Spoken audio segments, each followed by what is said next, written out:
호우 시절. 이제 우리가 네. 뭐 영화 8편째 다루면서 네. 포맷이 거의 정해졌잖아요. 맞아.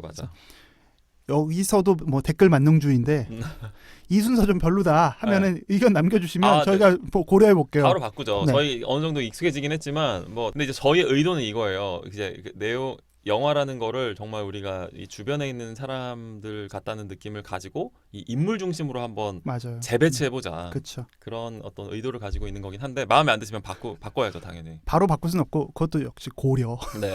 그렇죠. 약간 밀당하시는 것 같아요. 이제 우리 청취자분들하고 같이. 좋습니다. 죄송합니다. 아니요. 네. 그런 또 그런 게 좀 있어야 돼요. 네. 그래서 저희가 한 이번에도 인물 분석이라고 해서 인물 소개하는 네. 코너인데 누구부터 할까요? 할까요? 조엘? 조엘? 예, 가장 일단 주인공은 정말 뭐 조엘이라고 할 수 있을 것 그렇죠. 같아요. 조엘은 짐 캐리 배우가 연기를 했어요. 네, 정말 희대의 명배우. 진짜 그렇죠. 네. 짐 캐리를 언제 인식하셨습니까? 언제 알게 됐어요? 처음에? 정말 역시 저런 사람이 있구나라는 걸 알게 된 거는 뭐 아주 어릴 때 마스크라는 그 영화였던 것 같아요. 그 영화 혹시 보셨어요? 봤죠. 몇 번 봤죠. 아, 그렇구나. 카메론 디아즈가 맞네. 정말 맞아. 이런 표현이 좀 너무 늑스구레한 표현 같을 네네. 수도 있는데 정말 관능적이다 하는 말로 그 당시에 어렸던 네네네. 저를 되게 설레게 했었던. 사실 마스크는 그래서 짐 캐리의 판이었지만 네. 그 카메론 디아즈라는 20대 초반에 그렇죠. 그 여배우가 정말 신성처럼 맞아요. 탁 튀어나왔던 맞습니다. 그렇게 만들어졌었던 영화였죠. 네. 저는 오히려 마스크는 안 봤어요. 안 보셨어요? 지금까지도 안 봤어요. 네. 오. 마스크도 언제 한번 저희가 다룰 수 있을까요? 그럼 제가 너무 관능적으로 방송하실 것 같아요. 기대해 보겠습니다. 저희 또 그런 톤의 조크나 씨도. 그리고 이제 나서는 뭐 트루먼 쇼라는 영화에서 그렇죠. 또 짐 캐리라는 배우. 물론 트루먼 쇼는 90년대 한 후반이니까 그것도 호우 시절에 걸쳐 있긴 하네요. 98년도에 나왔던 걸로 알아요. 네. 그래서 원래 이제 그러니까 짐 캐리라는 배우를 제가 인식하고 있기로는 네. 뭐 마스크, 그렇죠. 뭐 덤앤더머, 맞습니다. 뭐 에이스 벤츄라, 맞아요. 뭐 케이블 가이, 뭐 술술 나오네요. 뭐 이런 거 있잖아요. 네. 그러니까 이 사람의 필모를 보면 사실 되게 대단해요. 맞아요. 데뷔는 되게 옛날에 했었고 그 TV 원래 이제 그쵸. 코미디 쇼에서 근데 그렇게 코미디 영화로서 영화인으로 정말 잘 나가다가 98년인가 그때 맞아요. 트루먼 쇼를 찍었죠. 그리고 이 사람이 짐 캐리가 제가 요번에 발골 채널 때문에 호우 시절 때문에 좀 확인을 해보니까 배트맨 포에버에도 나왔더라고요. 맞다. 사실 저 잘 몰랐거든요. 근데 정말 핫했던 거죠. 그러니까 정말 잘 나가는 배우였고 98년에 나왔던 트루먼 쇼에서 완전히 연기 변신이 하나 이루어지죠. 맞아요. 그리고 2000년대 초반에 이터널 선샤인도 짐 캐리의 어떤 필모 중에서 절대 빼놓을 수 없는 맞습니다. 그런 작품이고 지금 세대, 그러니까 지금의 20대들도 이터널 선샤인이라는 그 작품을 제목을 듣고 그 작품의 명성을 알고 이 작품을 먼저 본 경우에는 짐 캐리를 코미디 배우 출신이라고 인식 못하는 경우도 많이 있는 것 같더라고요. 맞아요. 그럴 것 같아요. 왜냐하면 워낙 연기가 좋았고 그 이후에도 짐 캐리 배우가 정말 많은 지금까지도 되게 현역에서 왕성하게 활동을 하는 걸로 알고 있거든요. 이번에도 그 조 바이든 성대모사로 그 얼굴 모사로. 얼굴 모사. 그러니까 짐 캐리라는 배우는 제가 알기로는 처음에 그 TV 코미디 쇼에서 원래 얼굴 모사로 유명해진 분이에요. 얼굴을 이제 여러 사람들의 얼굴을 너무 똑같이 이렇게 흉내내는. 그러니까 쉽게 말해서 우리나라로 비유하면 SNL에 출연한 정성호 씨가 정성호 씨는 정말 우리 방송에 많이 나오세요. 자주 거론되잖아요. 정성호 씨가 예를 들어서 뭐 전국 배우로 변신한 것 같은 그런 느낌으로 보시면 정성호 씨도 되게 잘생기셨거든요. 짐 캐리도 마찬가지로 되게 뜯어보면 되게 미남인데 맞아요. 정말 잘생긴 사람이에요. 네. 그리고 이 이터널 선샤인 다시 보니까 이 미모가 정말 또 빛을 발하고 있더라고요. 그렇죠. 네. 그래서 그런 짐 캐리가 연기한 이 이터널 선샤인 속 조엘이라는 캐릭터 어떤 사람인가요? 저는 사실 이 영화를 요번에 처음 봤다고 했잖아요. 그리고 지금 이 발굴하는 시간 동안에 몇 번을 본 거예요. 그러니까 이 영화에 또 되게 빠져 있었는데 그렇군요. 기대가 됩니다. 오늘 되게 어려웠어요. 저는 제가 원우 씨한테도 계속 연락을 할 때 이 영화 너무 어렵다라는 이야기를 좀 했었잖아요. 격정 토론을 좀 하셨죠. 얼마나 이 방송에 대해서 진지한지를 알 수 있었어요. 그게 그렇게 큰일인가? 근데 정말 어려워하는 그 어떤 정말 어려웠어요. 누가 보면 무슨 서태지 은퇴 선언하는 줄 알겠어. 근데 그만큼 이제 어떤 고민을 하면서 보신 것 같더라고요. 이번에 정말 어떤 어려웠어요. 부분이 어려웠어요? 근데 그러니까 보통 저희가 다뤘던 영화들에 영화들이 다 그렇게 뭐 주인공들이 엄청 감성적이고 특징적인 네. 사람들은 아니에요. 네네네. 저희가 뭐 아직까지 히어로물을 다루지는 않았기 때문에 그렇죠. 강렬한 특성이 막 나타나진 않는데 그렇죠. 조엘은 되게 밍숭맹숭한 캐릭터거든요. 유독 더. 그렇죠. 그리고 자기의 어떤 루틴, 바운더리 안에서만 움직이는 사람이에요. 원래는. 네, 맞아요. 그래서 되게 단조롭게 느껴지고 네. 영화 속에서 뭐 차차 얘기하겠지만 그 클레멘타인, 네. 케이트 윈슬렛이 연기한 클레멘타인이 쉽게 실증이 날 수 있는 그런 단점들을 좀 갖고 있어요. 네네. 그러니까 여자 입장에서. 네. 근데 이 매력 없어 보이는 네. 이 반짝거림이라고는 찾아볼 수 없는 남자를 이 미셸 공들이란 감독이 일부러 창조해낸 것 같다는 거죠. 분명히 의도가 있을 거 아니에요. 네네네. 그러니까 저는 여기서 이 사람을 생각하면서는 되게 아주 평범한 사람, 되게 오디너리 피플. 네. 그래서 사람의 마음 안에 있는 사연과 상처와 아픔이 주인공들, 누구나 알 법한 주인공들만이 아니라 이런 평범한 사람들도 다 갖고 있기 때문에 이 영화가 모든 사람에게 울림을 줄 수 있는 캐릭터가 된 것 같고 그래서 더불어 이런 사연들을 다 갖고 있으니까 각자의 인생이 되게 특별하고 주인공일 수 있다라는 격려도 좀 깔려있지 않을까라는 생각을 하면서 봤어요. 그러니까 의도적으로 아주 평범한 되게 무색무취의 그 남자 그렇죠. 캐릭터를 중심으로 이 영화를 전개한 거고 전개시키고 있고 그럼에도 불구하고 이 평범한 사람의 머릿속이나 기억 속에는 또 엄청난 또 다이내믹이 우주가 있는 거죠. 있다는 것을 보여줌으로써 우리 역시도 또 내 상대방 나의 맞은편에 있는 사람도 그런 사람일 수 있겠구나라는 저의 인상이었고 그 원우 씨는 조엘이란 캐릭터를 뭐 어떻게 좀 저도 비슷하게 뭐 나이대는 뭐 한 20, 30대 정도였던 것 같고 성격은 상당히 섬세한 듯한 그렇죠. 뭐 자꾸 이제 그 좀 고정관념 설명의 편의성 때문에 자꾸 혈액형 얘기를 하는데 우리가 흔히 갖고 있는 A형 남자에 대한 어떤 고정관념, 약간의 소심함도 보이고 그리고 아마 직업이 매일매일 이제 우리 개관글에서도 오늘 개관글은 이제 조크나 선생님이 쓰셨는데 글에서도 나왔지만 직업은 뭐 정확하게 나오진 않지만 아마 매일매일 같은 시간, 같은 장소, 심지어 같은 열차를 타는 사람인 것 같아요. 그러니까 뭐 회사원이겠죠. 네, 회사원으로 추정이 되고 아주 규칙적인 그 자신만의 루틴 안에서 견고한 삶의 그런 밸런스를 유지하면서 그쵸. 살아가는 사람인데 오늘 이 개관글에서 쓰셨다시피 이 조엘이 출근을 안 하고 갑자기 땡땡이를 치면서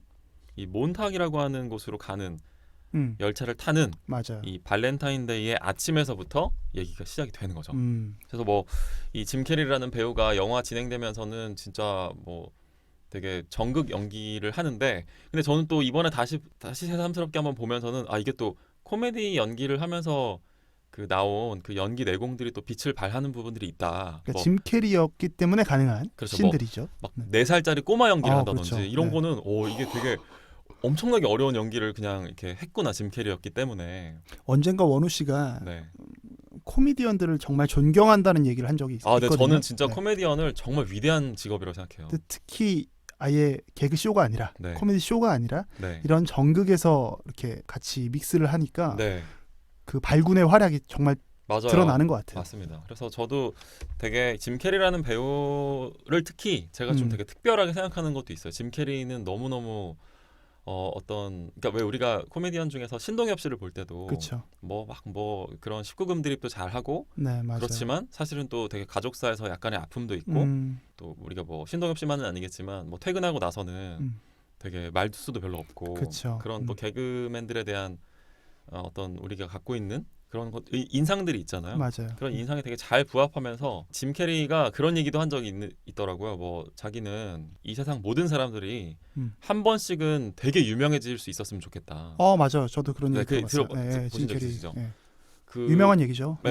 왜냐면 그게 다가 아니라는 거를 좀 알 수 있으니까. 진짜 멋있는 너무 얘기죠. 페이소스가 있는 얘기잖아요. 그러니까 개그맨들이 사실 그렇게 뭔가 인생에 대한 어떤 통찰을 보여주는 경우들 되게 많아서 저희도 좀 유명해졌으면 좋겠네요. 네, 저희가 죄송합니다. 저희가 유명해지면 알게 되겠죠. 그 되게 이런 수준으로도 유명해질 수 있구나라는 걸 알고 뭐 그럴 수는 있겠지만 그래서 짐 캐리라는 배우의 어떤 힘에 대해서 한번 새삼스럽게 생각한 작품이었고 지금 이 미셸 공들이 감독하고 짐 캐리는 최근에도 한번 또 같이 작업을 이거 최근에 그 원우 씨 그 플레이 델 라우더? 네네, 저 혼자 진행 중인 방송. 잠깐 소개했던 맞습니다. 제가 작품이죠. 키딩? 뭐 그랬던 키딩이라는 그 드라마예요. 이제 쇼타임이라고 하는 그 채널에서 유료 케이블 채널에서 방송된 이 작품이고 시즌 2까지 제작이 뭐 완결이 됐어요. 네. 3는 캔슬이 됐기 때문에.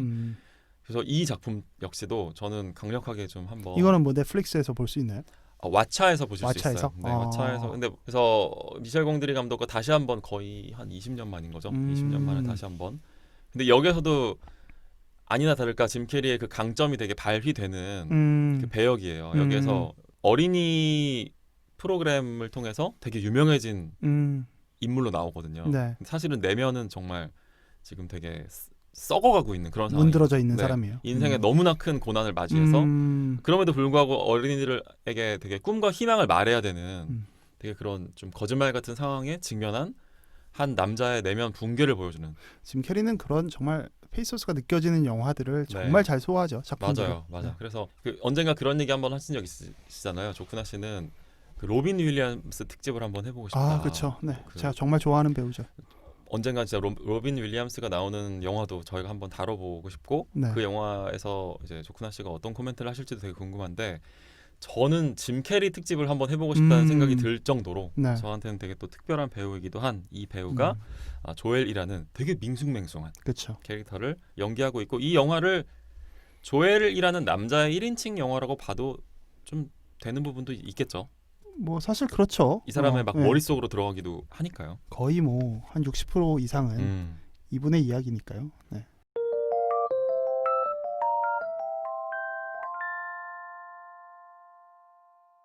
이 여주인공 클레멘타인 얘기로 그럼 한번 넣어볼까요? 클레멘타인. 케이트 윈슬렛이 연기를 했잖아요. 타이타닉보다 이 작품이 뒤니까. 그렇죠. 타이타닉을 통해서 엄청난 또 명성을 얻게 된 이 배우의 이제 타이타닉은 좀 블록버스터 같은 느낌이었다면 요 영화는 그래도 약간 좀 더 내향적인 느낌으로.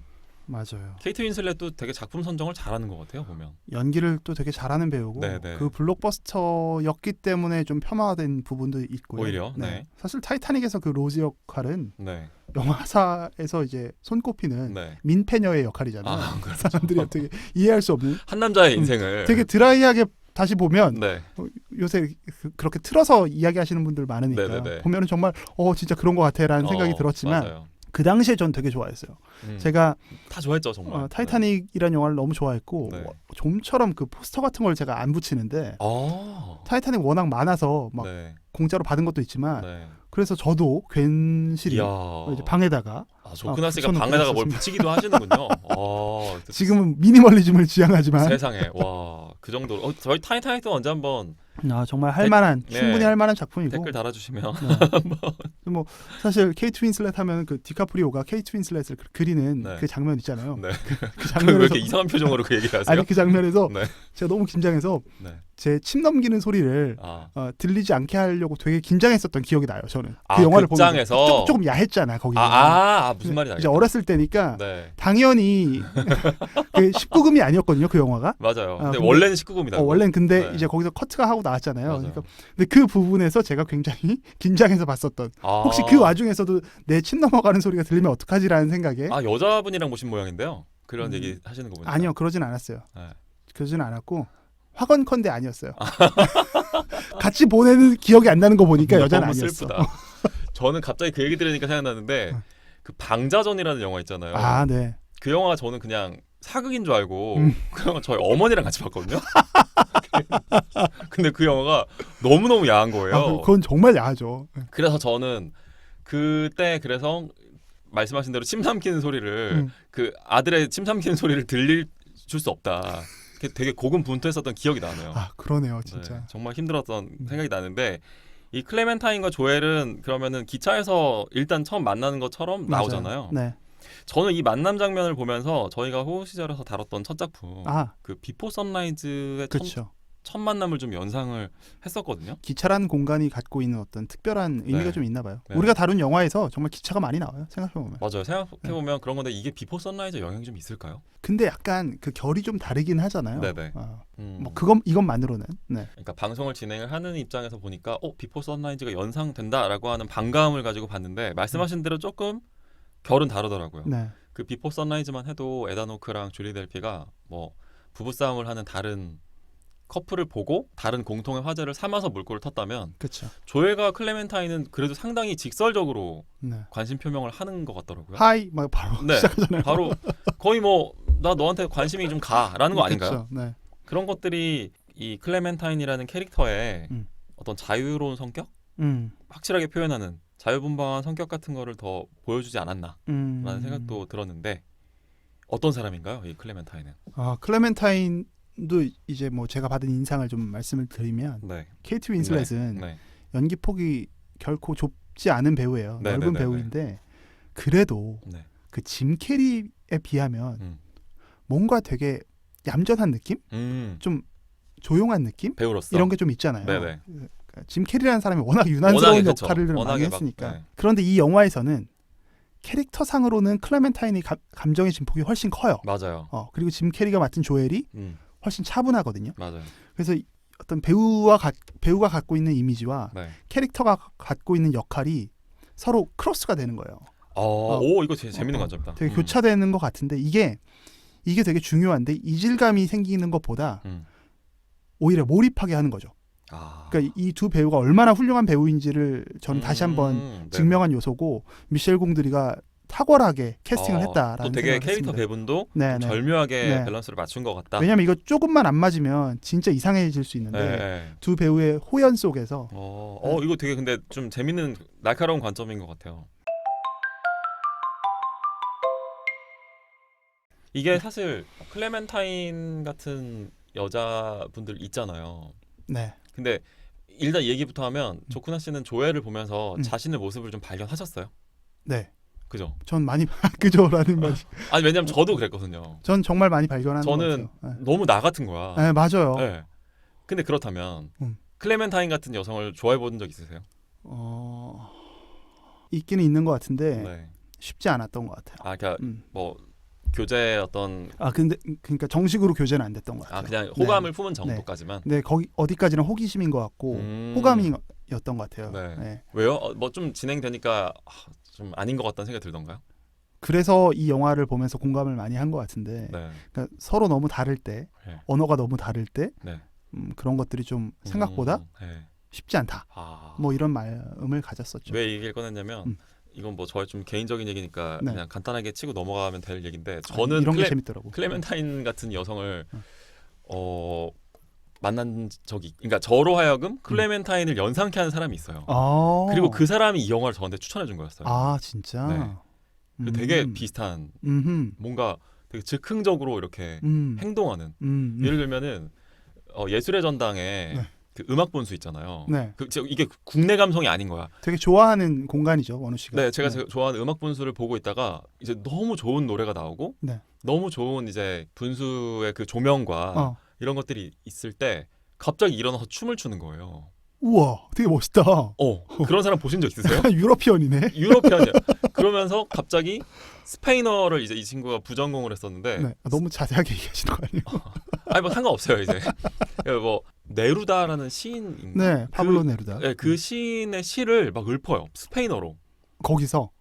거기서는 아니었는데 그날 그런 시, 그러니까 그날 걔가 기분이 되게 좋았던 거지. 그래갖고 뭐 그런 걸 보면서 저는 생각해보. 아무런 어떤 그 예고 없이 갑자기 막 읊어.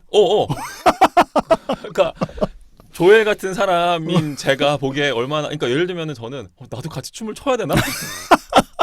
너무 당황스러운 거예요. 근데 그럴 때 되게 끌리지 않아요? 그래서 좋아했던 거죠. 맞아. 그러니까 저는 클레멘타인한테 반한 조엘의 마음을 이해할 수 있는 거예요. 왜냐면은 맞아. 나는 하지 못하는 여러 가지 일탈이나 뭐 자유로운 표현이나 이런 것들이 되게 저한테는 좀 뭔가 선망의 대상처럼 느껴지는 부분, 동경의 어떤 대상이 되는 부분이 있거든요. 선망과 동경이라는 표현이 되게 딱인 것 같아요. 그런데 이 선망과 동경의 포인트가 처음에는 매력 포인트인데 이 얘기는 사실 이터널 선샤인에서도 나오고 나중에 이제 500일의 썸머에서도 나와요.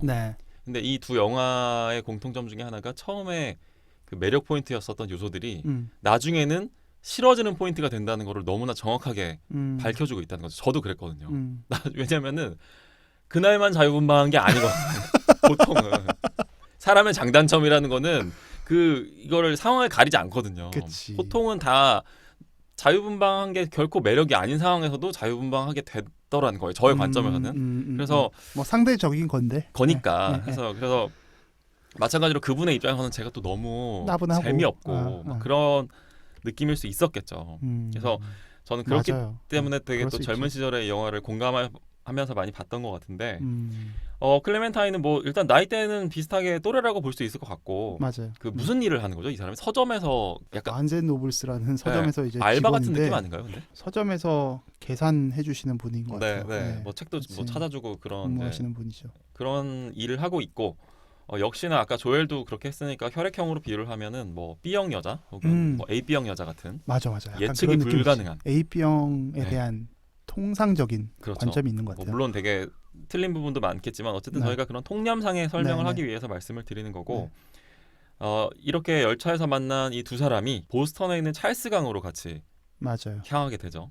초면인데도 되게 금방 친해져요. 그래서 뭐 데이트를 하고 영화는 일단 초반부는 그런 로맨스 영화의 어떤 문법을 따르는 걸로 보이는데 여기에서 한 가지 반전에 대한 얘기를 좀 살짝 한번 해볼까요? 이 두 사람이 사실은 발렌타인데이에 지금 이 기차 안에서 처음 만난 게 아니죠. 아닌 거죠. 사실은 두 사람은 이미 2년 동안 무려 2년 동안 서로 열렬히 사랑을 하던 연인 관계였는데 이제 서로가 서로에 대한 기억을 삭제한 상태이기 때문에 마치 초면인 것처럼 만나서 이렇게 다시 제 2차 썸을 지금 타고 있는 모습을 볼 수가 있는 거죠.